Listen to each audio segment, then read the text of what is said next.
द्वारिकालिंगम पाताले हाटकेश्वरम मृत्युलोके महाकालम लिंगम त्रयं नमोस्तुते।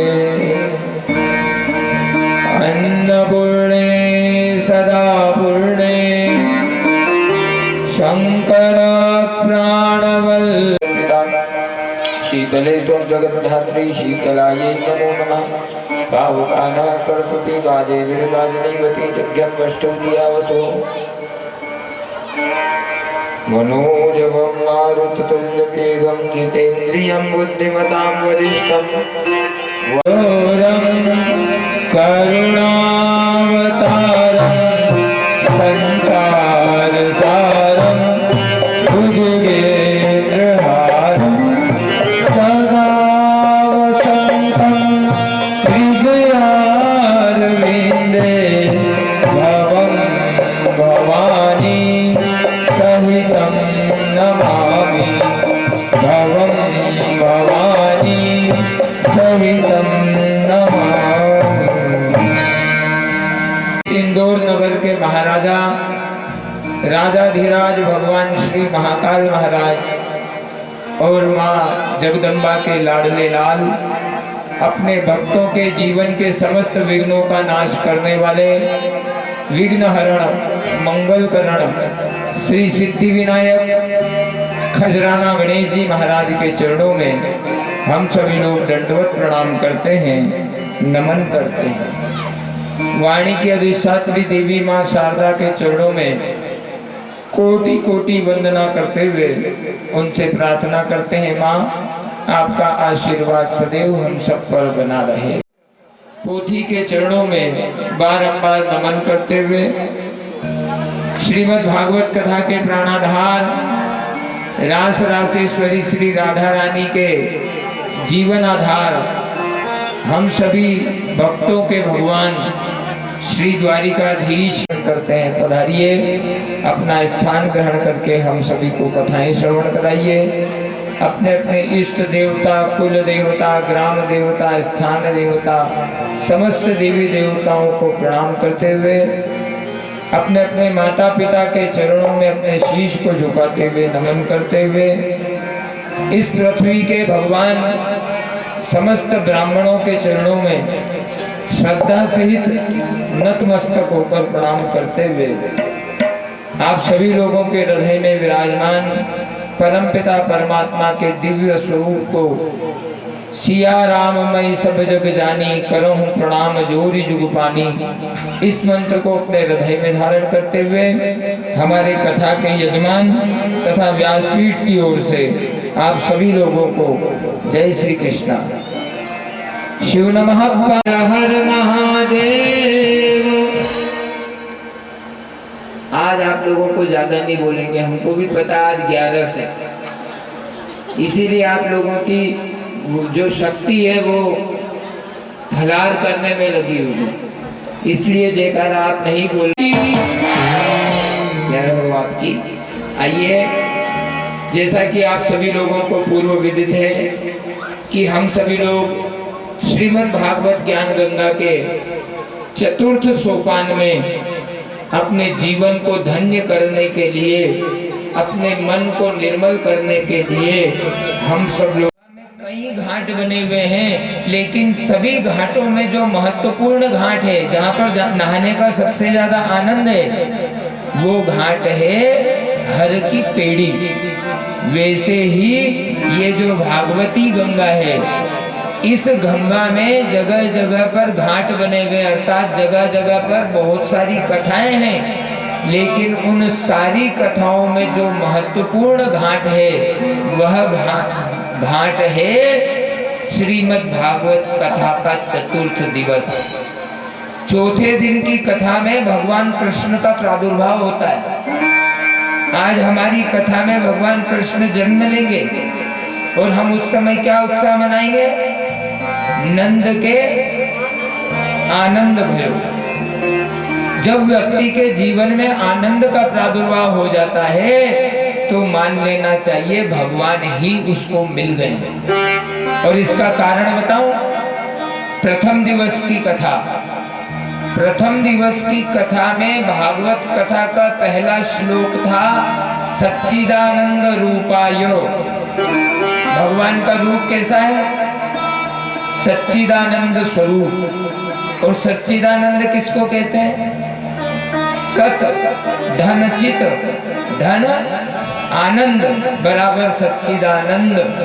तो सत कहते हैं सत्य को, इसीलिए सत्य नारायण है। चित कहते हैं प्रकाश को, इसीलिए सूर्य नारायण है। और आनंद स्वयं नारायण है। इसीलिए जब नारायण भगवान का जन्म हुआ नंद बाबा के यहाँ, तो सुखदेव जी महाराज ने ये नहीं कहा कि नंद के यहाँ बेटा हुआ, उन्होंने ये नहीं कहा कि नंद के यहाँ लाला हुआ, उन्होंने कहा नंद के आनंद भयो। और जिस व्यक्ति को आनंद की प्राप्ति हो जाती है, मान लेना चाहिए गंगा जी के हर की पेड़ी के घाट की प्राप्ति होगी।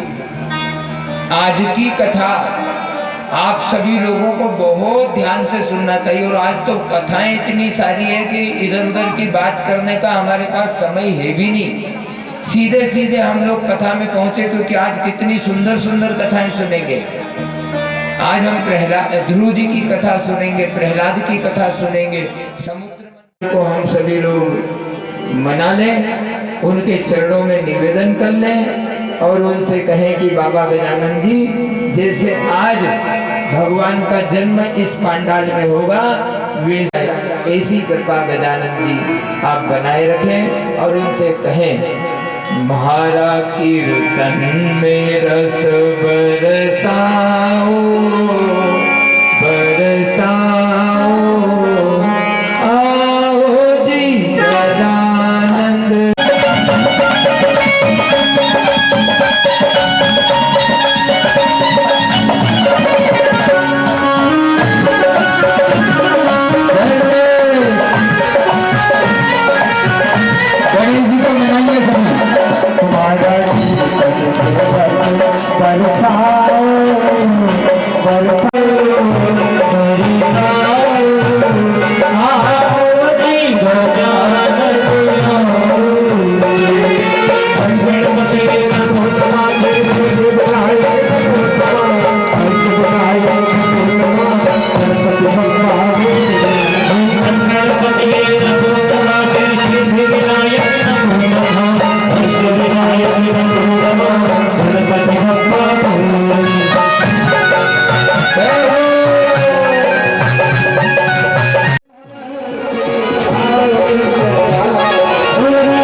ध्यान से श्रवण करेंगे तो निश्चित ही जैसे आज भगवान श्री कृष्ण का कथा में जन्म हो रहा है, वैसे ही आपके जीवन में भी आनंद रूपी भगवान का प्रादुर्भाव निश्चित ही हो जाएगा। कल आप सभी लोगों ने कथा श्रवण की कि किस प्रकार माँ भगवती सती और भगवान भोलेनाथ कथा सुनने गए। शिव जी ने कथा सुनी और माता सती ने कथा नहीं सुनी। आप सभी लोगों ने ये बात कल सुन चुके हो। और ये जो कथा हम आपको बता रहे हैं, यह कथा भागवत के अंदर भी आती है, शिव पुराण के भीतर भी आती है। लगभग जितने भी पुराण हैं, सभी पुराणों में यह जो शिव जी के विवाह की कथा है, यह सभी पुराणों में इस कथा का वर्णन आता ही है। तो क्यों आता है? वो यही समझाने के लिए आता है कि जब व्यक्ति कथा पांडाल में बैठता है तो वहां एक ही कथावाचक थे, एक ही कथा सुना रहे थे, किंतु जो बैठने वाले श्रोता थे उन दोनों में अंतर था। भगवान शिव जी कथा सुन रहे थे और माता सती का ध्यान दुनिया की चीजों की तरफ लगा हुआ था। आप लोगों ने कल कथा सुनी। और प्रथम दिवस की कथा भी ध्यान दो, जब गोकर्ण ने कथा सुनाई थी धुंधकारी को, तो जब धुंधकारी ने कथा सुनी और गोकर्ण जी ने कथा सुनाई, पहला दिन जब 7 दिन की कथा पूरी हो गई तो क्या हुआ था? विमान आया था। विमान में किसको बैठा कर ले जा रहे थे वो लोग? धुंधकारी को। क्यों ले जा रहे थे?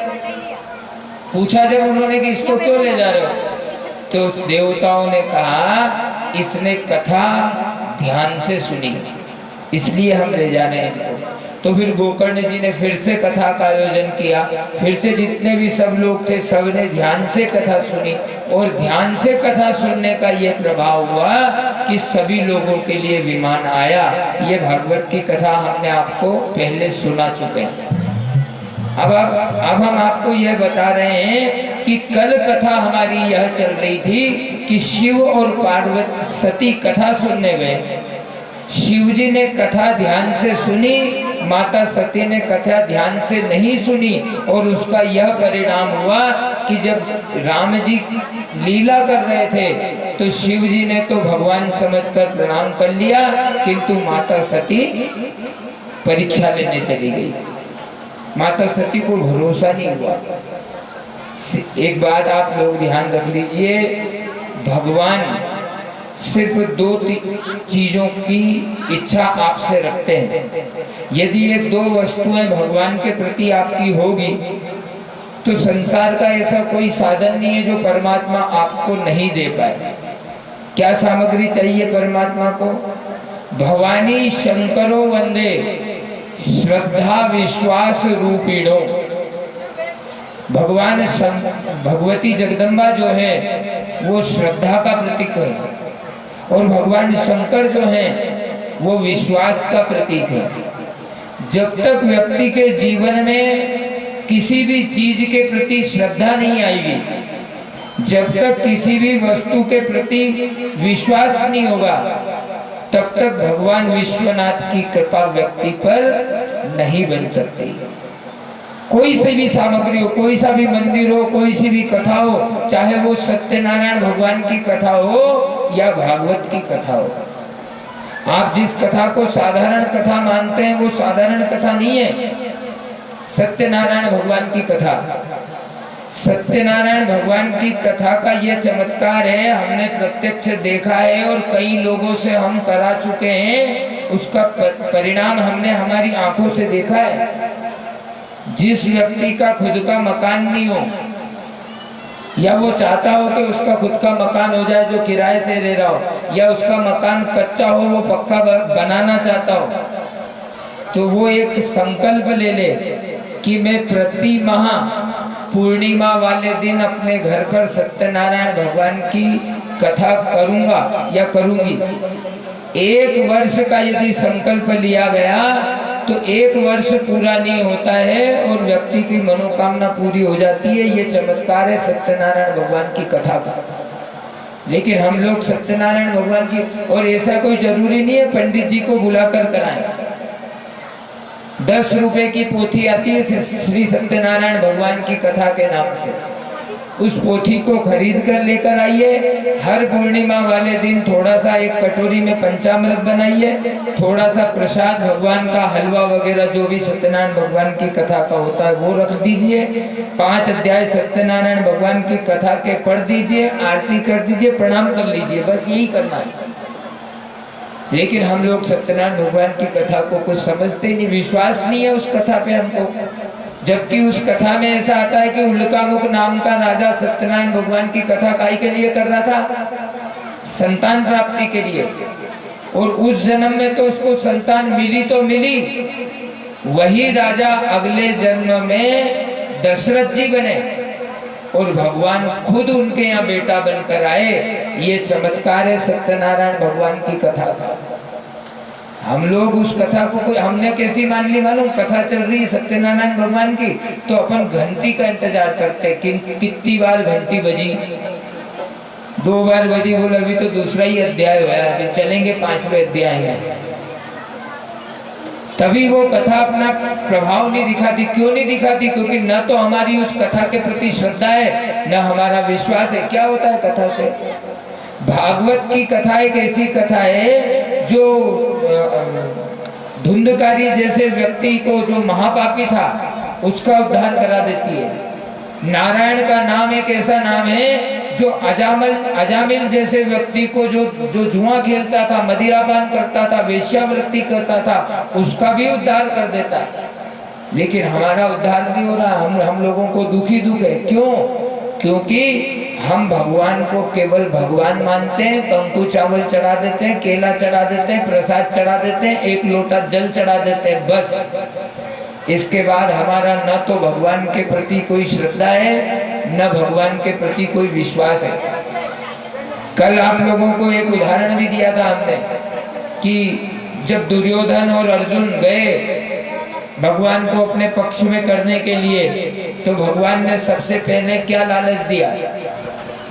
जब दोनों पहुंच गए, दुर्योधन और अर्जुन, और दोनों ने कहा भगवान आप हमको चाहिए, तो भगवान ने उनको सबसे पहला लालच एक ही दिया। क्या? कि 50 लाख लोग एक तरफ हथियार के साथ और एक तरफ में अकेला।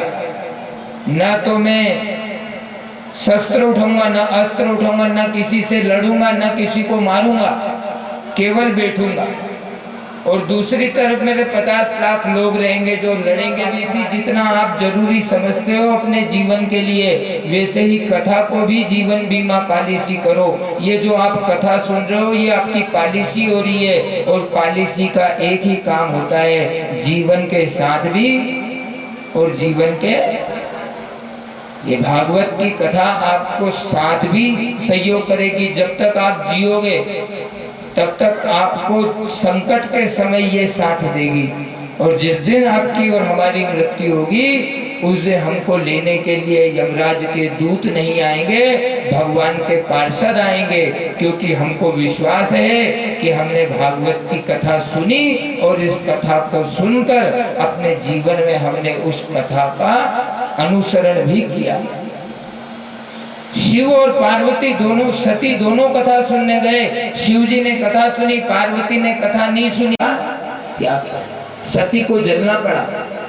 सती को यज्ञ कुंड में कूदकर अपने शरीर की आहुति देनी पड़ी। पति से वियोग हो गया। किस चीज के कारण? एक चीज के ही कारण कि कथा नहीं सुनी। अगर कथा सुनती तो उसे पता चलता कि पति से झूठ बोलना पाप है। अगर कथा सुनती तो पता चलता कि अगर कथा सुनती तो सती ध्यान रखती कि कभी भी किसी दुखी व्यक्ति के दुख में हंसी नहीं उड़ाना चाहिए। सती ने हंसी उड़ाई थी ना, सीता का रूप बना करके पहुंच गई कि नहीं पहुंच गई? कथा यही काम करती है। कथा आपको बताती है क्या सही है और क्या गलत है। और उसी बात को अगर व्यक्ति अपने जीवन में उतार लेता तो वो कभी गलत नहीं करता। परसों के 3 दिनों से हम आप लोगों को कथा बार बार समझा रहे हैं कि भागवत की कथा क्या सुधारती है। भागवत की कथा सुधारती है स्वभाव, और स्वभाव के कारण ही व्यक्ति को बेड़ियां डलती है, और स्वभाव के कारण ही व्यक्ति को गले में पुष्पों की माला डाली जाती है। स्वभाव ही एक ऐसा कारण है जिसके कारण अच्छा एक बात है तो अच्छी बात है ना, और अगर गधे पे बैठा दो तो उसी व्यक्ति को गधे पे बैठा दो और ये वाले पुष्पों की माला की जगह जूते चप्पल की पहना दो, क्या हुआ? अंतर आया कि नहीं आया दोनों में? बस यही एक अंतर है। जैसे आप लोगों को उदाहरण के रूप में बताऊं, कीड़ा और कमल दोनों कहाँ रहते हैं? कीचड़ में। कीड़ा भी कीचड़ में रहता है और कमल भी कीचड़ में रहता है, लेकिन जो कीड़ा रहता है वो कीचड़ में इतना लिप्त रहता है, इतना फंसा हुआ रहता है कि उसकी इच्छा ही नहीं होती कि वो बाहर जाए।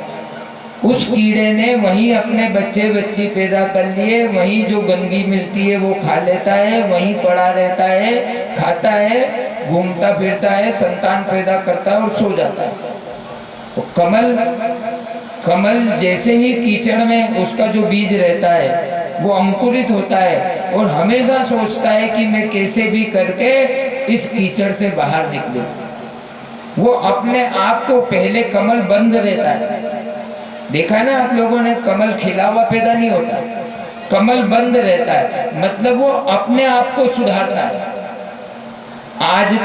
आज इस दुनिया में सबसे ज्यादा दुखी व्यक्ति क्यों है पता है? क्योंकि व्यक्ति दूसरों को सुधारने का प्रयास करता है कि ये सुधर जाए, मेरे परिवार में मेरी बहू सुधर जाए तो मेरा घर स्वर्ग बन जाए, मेरा भाई सुधर जाए तो ऐसा हो जाए, ये सुधर। ऐसा कुछ नहीं है, कोई किसी के सुधारने से सुधरता नहीं है, हमको सुधरना पड़ेगा। वो कमल अपने आप को सुधारता है उस कीचड़ में रहकर, अपने आप की खुशबू को बढ़ाता है और सोचता रहता है कैसे करके मैं इस कीचड़ से बाहर आऊं। जैसे ही कमल कीचड़ से बाहर आता है वो अपने पंखों को फैलाता है और वह कमल सुगंध इतना सुगंधवान हो जाता है कि दीपावली आने पर कोई आपके जैसा भक्त उस कमल को तोड़कर भगवान लक्ष्मी नारायण के चरणों में समर्पित कर देता है। कीड़ा पहुंच जाता है क्या भगवान के चरणों में? कीड़ा भगवान के चरण में नहीं पहुंचता, कमल पहुंच जाता है। उसका एकमात्र कारण क्या है? कमल के भीतर की खुशबू। कीड़ा बास मारता है, कमल खुशबू देता है। बस यही अंतर है देवता और दानव। यदि हमारा स्वभाव अच्छा है, अगर हम लोगों का सहयोग कर रहे हैं, अगर हम लोगों का भला कर रहे हैं, कभी उनको दुख नहीं दे रहे हैं, तो समझ लेना चाहिए हमारा स्वभाव कमल के जैसा है। और अगर हम लोगों की टांग खींच रहे हैं, लोगों की बुराई कर रहे हैं, उनका अपमान कर रहे हैं, किसी का नुकसान कर रहे हैं, तो समझ लेना चाहिए हमारा स्वभाव अभी कीड़े की तरह बना हुआ है। भागवत की कथा यही समझाने का प्रयास कर रही है। शिव और पार्वती का धूमधाम से विवाह हम सभी लोगों ने संपन्न किया और फिर समय आने पर भगवान शिव और पार्वती के यहाँ पर कार्तिकेय भगवान का जन्म हुआ। कार्तिकेय भगवान को देवताओं ने अपना सेनापति बनाया। और कल आपने कथा सुनी थी कि तारकासुर जो था उसने क्या वरदान मांगा था भगवान से कि मेरा वध किसके द्वारा हो? शिव जी के बेटे के द्वारा। तो ये जो कार्तिकेय थे ये शिव जी के बेटे थे, इनको सेनापति बनाया। इन्होंने सेना के साथ बड़ा भारी युद्ध किया और उस युद्ध में तारकासुर का वध कर दिया। देवताओं को पुनः उनका स्वर्ग आदि स्थान प्राप्त हो गया। बोलिए महाकाल महाराज की। समय आने पर माता पार्वती ने उबटन के माध्यम से एक मूर्ति बनाई और उस मूर्ति में प्राण डाले, जिन्हें कहा गया भगवान गणेश। बोलिए गजानन भगवान की। गणेश जी के जन्म की कथा, कार्तिकेय के जन्म की कथा, इनकी लीलाओं की कथा, ये सारी कथाएं शिव पुराण के अंदर आती है। समय लगे, अवसर लगे तो आप उन शिव पुराण को भी श्रवण कीजिए और उन कथाओं का अपने जीवन में आनंद लेकर भगवान के पथ पर चलते हुए अपने जीवन को धन्य बनाइए। आइए हम सब लोग आगे की कथा में प्रवेश करें। माता सती के पावन चरित्र को हम सभी लोगों ने श्रवण किया। कल हमने आप लोगों को कथा सुनाई थी मनु और शत्रुपा की। इनकी कितनी संतान हुई थी? 5, जिनमें से 3 बेटियां थी और 2 बेटे थे। बेटियां थी आकृति, देवहूति और प्रसूति। तीनों की संतानों की कथा हमने आपको सुना दी। आकृति के रुचि प्रजापति के साथ विवाह हुआ था, उनके यहाँ यज्ञ नारायण का जन्म हुआ। देवहूति का विवाह कर्दम ऋषि के साथ हुआ था, उनके यहाँ कपिल भगवान का जन्म हुआ था। प्रसूति का विवाह दक्ष प्रजापति के साथ हुआ था, उनके यहाँ 60 कन्याओं का जन्म हुआ। उसमें एक माता सती थी और उनकी कथा आप लोगों ने सुन ली। अब हम आपको इनके संतान में जो पुत्र थे उनकी कथा श्रवण करा रहे हैं। ध्यान पूर्वक उस कथा को सुनिए। उत्तानपाद नाम के एक राजा थे। क्या नाम था उनका? उत्तानपाद। देखो ये ध्रुव जी की कथा है और आप लोगों को कथा के पहले हम उस कथा का महत्व बता रहे हैं। इसलिए बता रहे हैं कि आपको महत्व बता देंगे तो आप ध्यान से कथा सुनोगे। ये ध्रुव जी की कथा है। ये ध्रुव जी कौन है? जो आकाश में ध्रुव तारा है, ये उनकी कथा है। और कल हमने आप लोगों को कथा बताई थी कि सूर्य से इतने लाख योजन ऊपर चंद्रमा, इतने लाख योजन मंगल, इतने लाख, फिर उसके ऊपर बुध, फिर उसके ऊपर गुरु, फिर उसके ऊपर शुक्र, फिर उसके ऊपर शनि, फिर उसके ऊपर सप्तऋषि और उसके भी ऊपर ध्रुव तारा है। ये उस ध्रुव तारे की कथा है। और ध्रुव तारा भगवान विष्णु के चरण कमल में विराजमान है।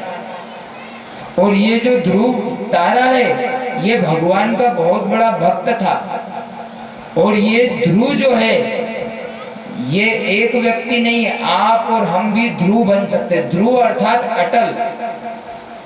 ध्रुव अर्थात एक बात पर पक्का होना। जब शादी होती है ना, विवाह के समय फेरे लेने के बाद पंडित जी ध्रुव तारा दिखाते हैं। और ध्रुव तारा क्यों दिखाया जाता है? कि आपका जो संबंध है वह संबंध अटल हो जाए। ये जो ध्रुव है इसकी कथा बहुत बहुत कुछ ज्ञानवान और ज्ञानपूर्ण कथा है। आप बहुत ध्यान से सुनिए। उत्तानपाद नाम के एक राजा थे। उनका नाम था उत्तानपाद। देखो माँ के गर्भ में हर बालक की स्थिति कैसी होती है? पांव ऊपर और मस्तक नीचे। उत्तान कहते हैं ऊपर, पाद कहते हैं पांव को। जिसके ऊपर पांव और नीचे मस्तक हो वो उत्तानपाद है। तो आप और हम सब माँ के गर्भ में क्या थे? उत्तानपाद थे। इस उत्तानपाद की 2 पत्नियां थी। एक का नाम था सुनीति और एक का नाम था सुरुचि। एक को आप मान लो सद्बुद्धि और एक को मान लो दुर्बुद्धि। रुचि जो सद्बुद्धि है वो काहे से चलती है? धर्म से चलती है, नीति से चलती है, नियम से चलती है। और जो दुर्बुद्धि है वो उसके लिए कोई नियम नहीं। क्या होता है? क्या हो इससे? लोगों से कहो कि साड़ियां पहना करो, माथे में मांग भरा, अरे क्या हो उससे? ये दुर्बुद्धि तो है। सद्बुद्धि क्या कहती है? सद्बुद्धि कहती है नियम से चलना चाहिए। सद्बुद्धि कहती है धर्म के अनुसार चलना चाहिए। और दुर्बुद्धि कहती है अपनी मर्जी के अनुसार चलना। बहुत ध्यान से सुनिए इस कथा को। उत्तानपाद कौन है? आप और हम। हमारी ही दो पत्नियां हैं। ये हमारी, आप लोगों को कथा में पहले दिन मैंने बताया था, याद है मुझे, कि हमारी आत्मा की एक पत्नी है, इसका नाम क्या है? बुद्धि। ये बुद्धि दो प्रकार की है। वैसे ही उत्तानपाद की अर्थात हमारा विवाह हमारी बुद्धि से हुआ। बुद्धि दो प्रकार की मानी गई, एक सद्बुद्धि एक दुर्बुद्धि। सद्बुद्धि नियम से चलती है, दुर्बुद्धि नियम को तोड़ती है। और राजा प्रेम किससे करता था ज्यादा? जो उत्तानपाद नाम का राजा था वो ज्यादा। देखो, ध्रुव की कथा आप लोगों ने कई बार सुनी है, हम आपको सिर्फ समझा रहे हैं। उत्तानपाद राजा सबसे ज्यादा प्रेम करता था सुरुचि से। सुरुचि कौन थी? दुर्बुद्धि, जो नियम तोड़े उससे हम ज्यादा प्रेम करते हैं। अरे ठीक है, कोई बात नहीं, चलेगा, हाँ चलेगा, हाँ चलेगा हम। और जो नियम वाली बात कर रहे, अभी हम आपसे बोल रहे हैं भैया कथा सुन रहे हो ना, तो एकदम रीढ़ की हड्डी कड़क करके बैठो, इधर ध्यान दो, इधर उधर मत देखो, ये सब नियम है। वो बात, नियम की बात कम पसंद आती है। और जो दुर्बुद्धि की बात है कि कोई बात नहीं, क्या हो उससे, ऐसी कई बार कथा होती है, अभी 4 दिन बाद उधर गली में कथा रहेगी, वहां सुन लेंगे। ये काम कौन कराती है? सुरुचि कराती है, हमारी इच्छा कराती है, और हम बात उसकी ज्यादा मानते हैं। एक दिन की बात है, धीरे धीरे धीरे धीरे धीरे इनके समय व्यतीत हुआ, दोनों के यहाँ बेटा पैदा हुआ, सुरुचि के यहाँ भी और सुनीति के यहाँ भी। सुरुचि का जो बेटा पैदा हुआ उसका नाम रखा गया उत्तम, और सुनीति का जो बेटा पैदा हुआ उसका नाम रखा गया ध्रुव। दोनों बड़े होने लगे। अब आप बिल्कुल ध्यान दीजिए, उत्तम जो बड़ा हुआ वो सारे नियम तोड़कर बड़ा हुआ। उसको ये नहीं पता कि क्या सही है क्या गलत, कभी मंदिर नहीं गया, कभी भगवान की पूजा पाठ। क्या होता है पूजा पाठ करने से? कुछ नहीं होता, अभी तो मजे लो जीवन के। ऐसे जीवन किसने जिया? उत्तम ने। और जो ध्रुव था उसकी माँ थी सुनीति, जिसको बोलते हैं सद्बुद्धि।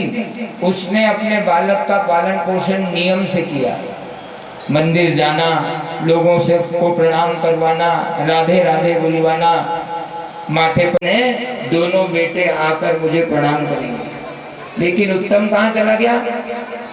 पार्टी मनाने। और ध्रुव अपने पिता को प्रणाम करने चला गया।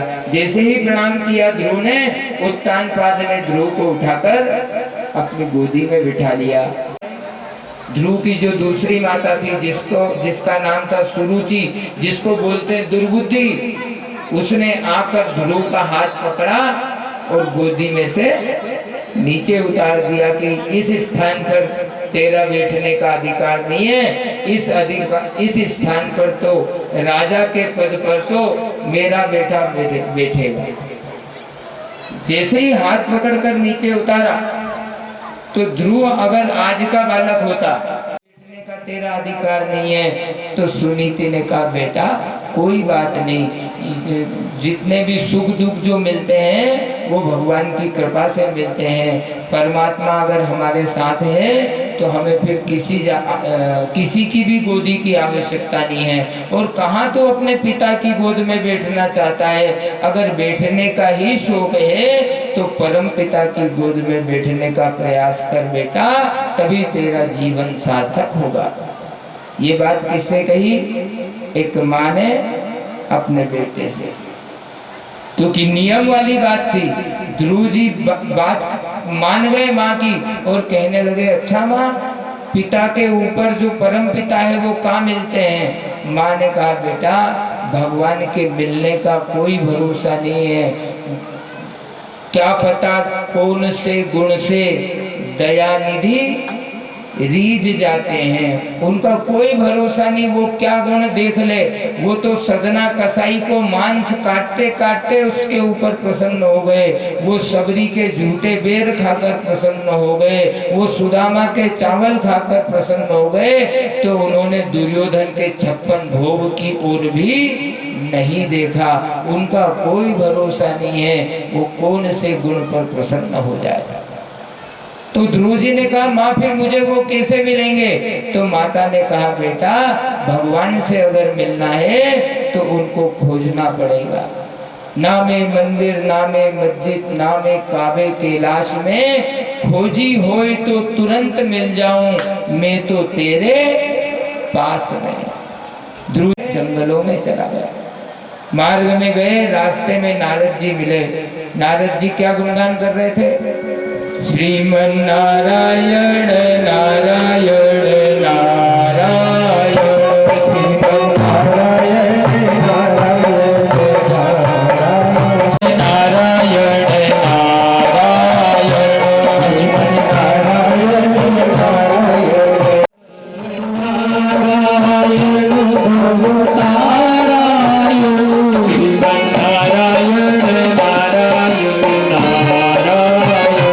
श्रीमन नारायण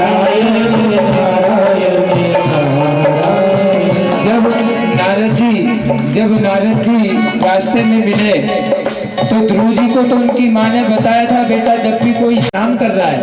नारद जी को दया आ गई, हाथ से उसके मस्तक पर हाथ रखा, पूछा बेटा कहाँ जा रहे हो, क्या करने जा रहे हो? तो ध्रुव जी ने कहा गुरु जी मैं मेरी माँ की आज्ञा से वन में भगवान को प्राप्त करने जा रहा हूँ। नारद जी ने कहा अच्छा भगवान को मिलने?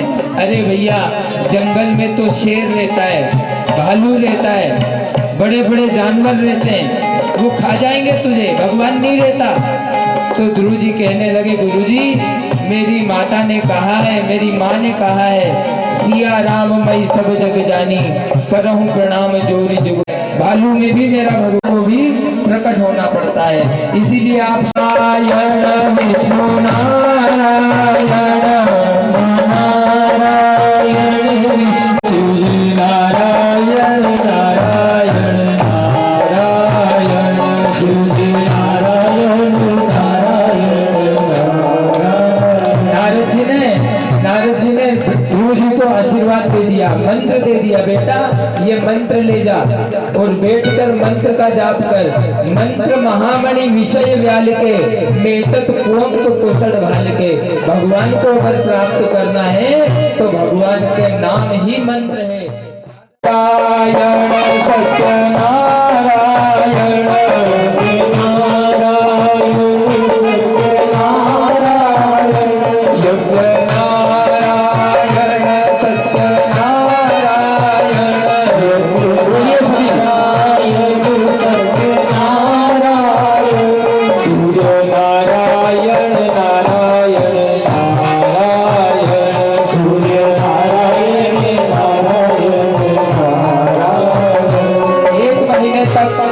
ध्रुव जी ने फलाहार करके नाम जपा। दूसरे महीने में फल छोड़ दिए और भगवान का जाप करने लगे। क्या कहने लगे? श्रीमन नारायण नारायण नारायण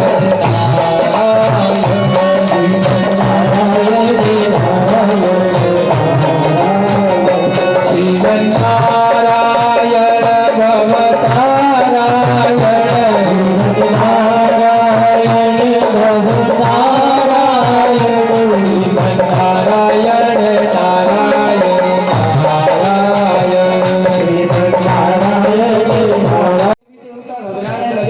दौड़ते हुए गए भगवान के पास। भगवान हमारी श्वासें बंद हो रही है, क्या कारण है?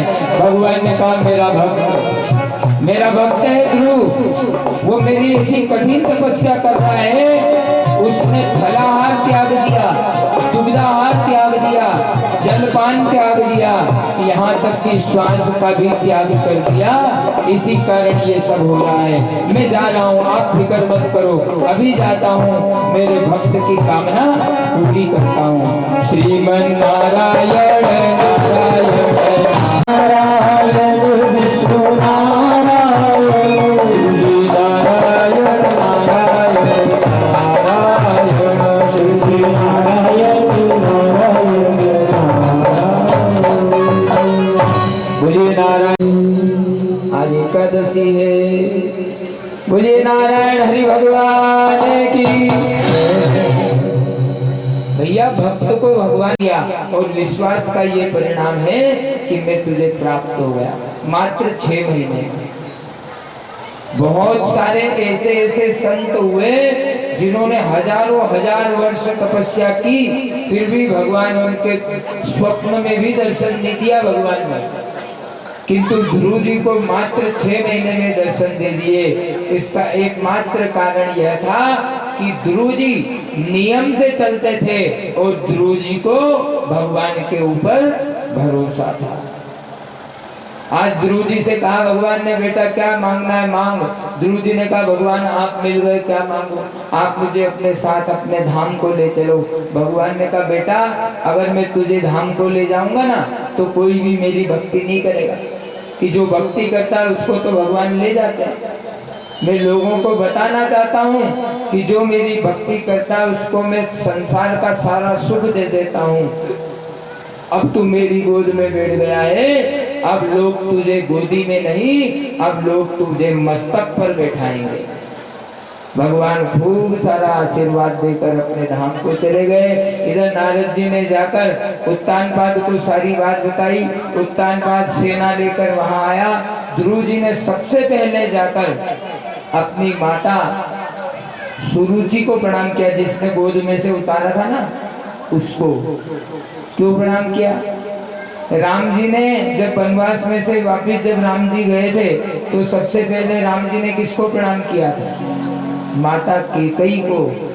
और ध्रुव जी ने सबसे पहले प्रणाम किया माता सुरुचि को, जिसने गलत करा था। नियम यही कहता है कोई आपका गलत करे उसका काम गलत करना है, आपको उसका गलत नहीं करना चाहिए। एक उदाहरण देखिए, एक संत थे, वे संत स्नान करने के लिए गंगा नदी में गए।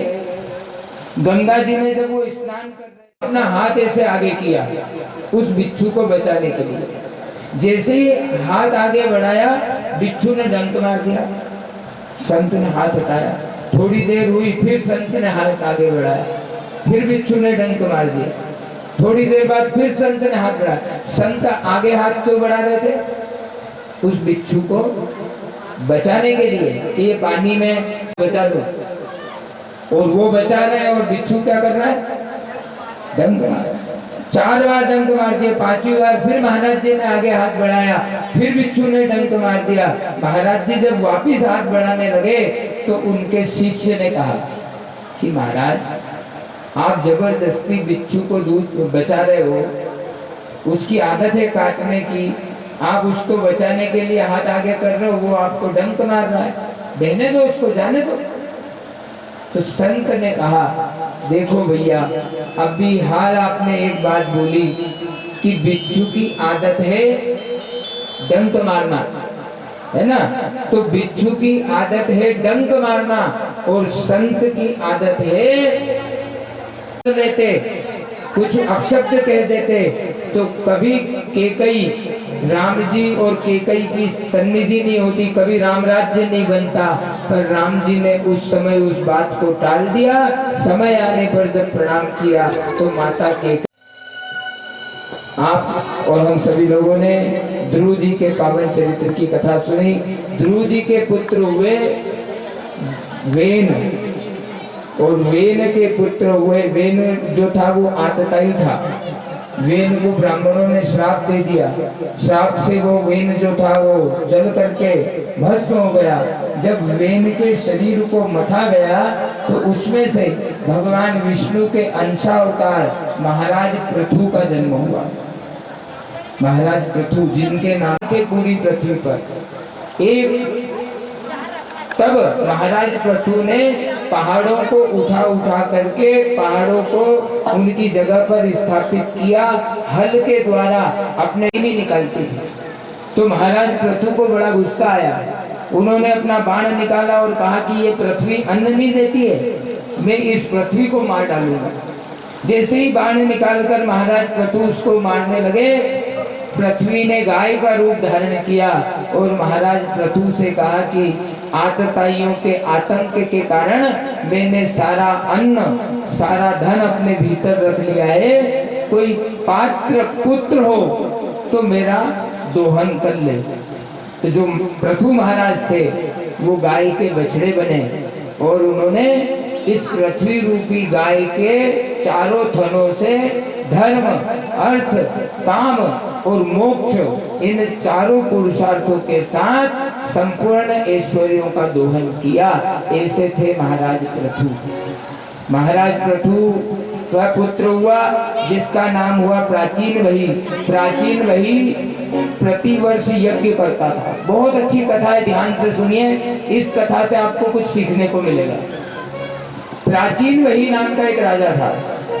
वो प्राचीन वही राजा प्रति वर्ष यज्ञ करता था और यज्ञ में बकरों की बलि देता था। अब हर वर्ष यज्ञ करता, हजारों बकरों की बलि दे देता। एक दिन नारद जी गए, नारद जी ने देखा कि ये बकरों की बलि दे रहा है, ये भी एक पाप कर्म माना जाता, देवता इससे पसंद नहीं होते। प्राचीन वही कहने लगा, अरे इसमें क्या है, ये तो देवताओं ने बताया। तो नारद जी ने प्राचीन वही को एक कथा सुनाई। नारद जी ने प्राचीन वही से कहा कि एक पुरंजन नाम का राजा था। क्या नाम था राजा का? पुरंजन। पुरंजन नाम का जो राजा था वो अपने रहने के लिए, मैं इस मकान में रहना चाहता हूँ, तो उसने कहा एक काम करो, अपन दोनों शादी कर लेते, साथ में रहेंगे इस मकान में, पर एक शर्त है, इस मकान के दुश्मन बहुत सारे, आए दिन वो इस मकान के ऊपर हमला करते हैं, आक्रमण करते हैं, तो अब तुमको मेरा साथ देकर उन दुश्मनों से लड़ना पड़ेगा। पुरंजन ने कहा ठीक है। मकान पसंद आ गया, वो जो उसके अंदर मालकिन थी उससे शादी कर ली, दोनों आनंद से रहने लगे उस 10 दरवाजे वाले मकान में। समय आने पर एक जरा नाम की स्त्री ने उस मकान के ऊपर आक्रमण कर दिया। पुरंजन गया, उसने उससे झगड़ा करा, मारपीट कर भगा दिया। दूसरी बार फिर आक्रमण किया, इसने फिर मारपीट कर भगा दिया। तीसरी बार फिर आक्रमण किया, इसने फिर मारपीट। 17 बार उसने आक्रमण किया और 17 बार इनने मार मार के उसको भगा दिया। अब 18वीं बार वो अपने दोस्त, अपने भाई ज्वर को लेकर आ गई। जरा जो थी वो ज्वर को लेकर आ गई। दोनों ने आक्रमण किया और टांग पकड़कर उसको बाहर निकाल दिया गया। अब आप कथा सुनिए। 10 दरवाजे वाला मकान कौन सा है? पुरंजन कौन है? क्या इस मकान के 10 दरवाजे कौन कौन से हैं? गिनना आप सब लोग। 2 आंख, 3, 1 मुंह, 4, 1 नाभि, 5 कमर के नीचे 2 स्थान, 7, 9 एक दरवाजा माना गया है जहां पर हम चोटी लगा। 9 दरवाजे इसके प्रत्यक्ष हैं, 1 दरवाजा इसका अप्रत्यक्ष है। इन 9 दरवाजे से भी, इस 9 दरवाजे के दरवाजे में मकान में पुरंजन रूपी आत्मा रहती है और ये आत्मा जब इसका समय पूरा हो जाता है तो ये इन 9 दरवाजों में से कहीं से भी निकल जाती है। अगर किसी व्यक्ति की मृत्यु हुई और अगर उसने लघु शंका कर दी या मल त्याग कर दिया तो समझना चाहिए इनकी आत्मा नीचे के दरवाजे से गई है। अगर किसी की मृत्यु होते समय अगर उसका मुंह खुला रह गया तो समझना चाहिए कि इसके मुंह में से इसकी आत्मा निकली है। किसी की आंखें खुली रह गई तो समझना चाहिए कि आंखों में से आत्मा गई है इसकी। और एक जो ये दरवाजा माना गया, यह दरवाजा ब्रह्मरंध्र स्थान माना गया है। यह स्थान योगियों के लिए है जो तपस्या करते हैं, जो 7 चक्रों को जगा लेते हैं। उन्हीं लोगों की आत्मा इस स्थान से निकलती है जो भगवान के भक्त होते हैं। तो पुरंजन से कहा कि भैया ये जो आत्मा है यह अपना मकान बदलती। संस्कृत का शब्द है जरा, उसको हिंदी में बोलते हैं बुढ़ापा। क्या कहते हैं? बुढ़ापा। बुढ़ापा आक्रमण करता है इस 10 दरवाजे पर। कैसे आक्रमण करता है? आंख से दिखना, हम हम इससे लड़ाई करते हैं, डॉक्टर के पास जाते हैं, चश्मा बना लाते हैं। कान से सुनाना बंद हो गया तो हम मशीन लगा लेते हैं। दांत टूट गए तो हम बत्तीसी बिठा लेते हैं। घुटने काम करना बंद कर दिए तो हम ऑपरेशन करा लेते हैं। हम लड़ते रहते हैं इस बुढ़ापे से कि हमको अभी इस मकान को नहीं छोड़ना है। लड़ लड़कर बार बार बुढ़ापे को भगा देते हैं। बाल सफेद हो गए तो हम लोग काले कर देते हैं। कोई भी बूढ़ा बनना चाहता है क्या? नहीं बनना चाहता, पर बुढ़ापा तो आता है। और फिर बाद में वो क्या करता है पता है? किसको लेकर आया था? वो जो बूढ़ा जरा थी वो अपने भाई को लाई थी। उस जरा का भाई कौन था? तो टाइफाइड और कोई जितने भी बुखारों की वो होती है प्रक्रिया, वो आता है।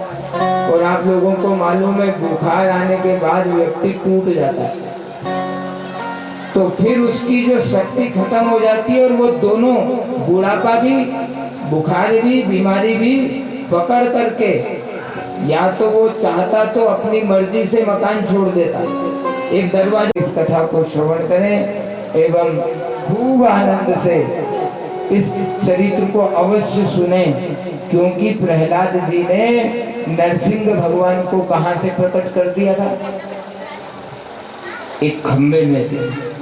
खंबा निर्जीव है, लेकिन अगर भक्त पुकारे तो भगवान निर्जीव में से भी सजीव हो जाते हैं। ये प्रहलाद जी की कथा व्यक्ति के आत्मविश्वास को बढ़ाती है। प्रहलाद ने किस प्रकार भरोसा किया भगवान पर, और उस भरोसे का ये परिणाम हुआ कि इतने बड़े बड़े संकट आ गए, लेकिन संकट आए जरूर, किंतु इनके साथ संकट मोचक भगवान थे। और वो कथा आप लोगों को सुनना भी चाहिए। प्रहलाद की तरह हमारे जीवन में भी पग पग पर कष्ट आते ही हैं। ऐसा कौन है जिसको दुख नहीं आता है? ऐसा कौन है जिसको तकलीफ नहीं आती है? उस दुख में, उस कष्ट में साथ देने वाला कौन है? आप सब लोगों को याद है, जब कोई नहीं आता मेरे श्याम आते हैं, मेरे दुख के दिनों में वो बड़े काम आते। और कैसे काम आते सुनिए कथा। आप लोगों को कथा सुनाई थी कि जब मनु और शत्रुपा को उत्पन्न किया था भगवान ने, उस समय पृथ्वी समुद्र में चली गई थी। भगवान ने वराह का रूप धारण किया था और हिरण्याक्ष नाम के राक्षस का वध किया था। तो ये जो हिरण्याक्ष था, इस हिरण्याक्ष का एक भाई था, उसका नाम था हिरण्यकश्यप। हिरण्यकश्यप को ये पता था कि मेरे भाई का वध किया है नारायण ने, तो वो नारायण से जलन रखता था। और उस द्वेष की भावना से ही हिरण्यकश्यप तपस्या करने जंगल में गया। कई वर्षों तक हिरण्यकश्यप ने तपस्या की। हिरण्यकश्यप की एक पत्नी थी और 3 पुत्र थे। जब हिरण्यकश्यप तपस्या करने के लिए गया था, तब उनकी जो पत्नी थी जिसका नाम था कयाधु, वो गर्भवती थी। ना पोता मिल जाएगा। बूढ़ी माँ कहने लगी ये बात भी ठीक है, वाह यार तुम दोनों की, बेटे को पैसा चाहिए, बहू को पोता चाहिए, मुझे आंख भी तो चाहिए, उधर भी तो ध्यान दो। मेरा क्या फायदा, मैंने करी तपस्या तो। चलो कोई बात नहीं, मैं मेरे हिसाब से जो बूढ़े लोग रहते हैं वो दिमाग थोड़ा तेज लगाते हैं।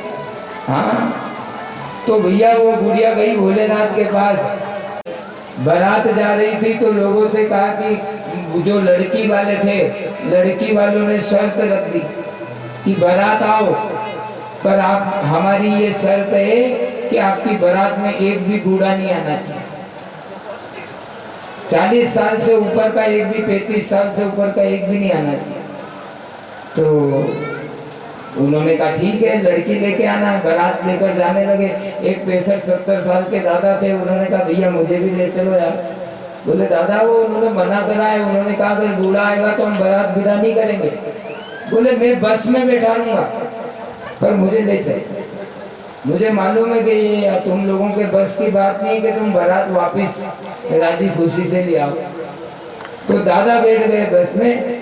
अब वहाँ पहुंचे, बारात सब हो गया, सब शादी विवाह सब हो गए। अब लड़की के जो पिताजी थे उनने शर्त रख दी कि साहब आपको हम विदा कर रहे हैं, पर हमारी शर्त है कि हमारे गांव में नदी बह रही है, इस नदी में पानी की जगह दूध बहा देगा।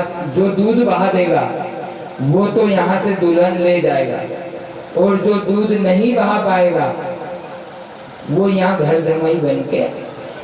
तो अब जितने भी बाराती थे वो सब गए दूल्हे के पास और कहने लगे भैया घर जमाई बनने की बधाई हो।